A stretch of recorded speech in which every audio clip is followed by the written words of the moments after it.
কবি কামিনী রায়ের লেখা স্মৃতিচিহ্ন। ওরা ভেবেছিল মনে আপনার নাম, মনোহর হর্মরূপে বিশাল অক্ষরে, ইষ্টক প্রস্তরে রচি চিরদিনতরে, রেখে যাবে মুড়ো ওরা ব্যর্থ মনস্কাম। প্রস্তর খসিছে ভূমে প্রস্তরের পরে, চারিদিকে ভগ্ন স্তূপ তাহাদের তলে, লুপ্ত স্মৃতি শুষ্ক তৃণ কাল নদী জলে, ভেসে যায় নামগুলি কে বা রক্ষা করে।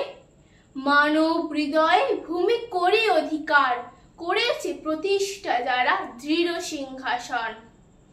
দরিদ্র আছিল তারা, ছিল না সম্বল, প্রস্তরের এত বোঝা জড়ো করিবার।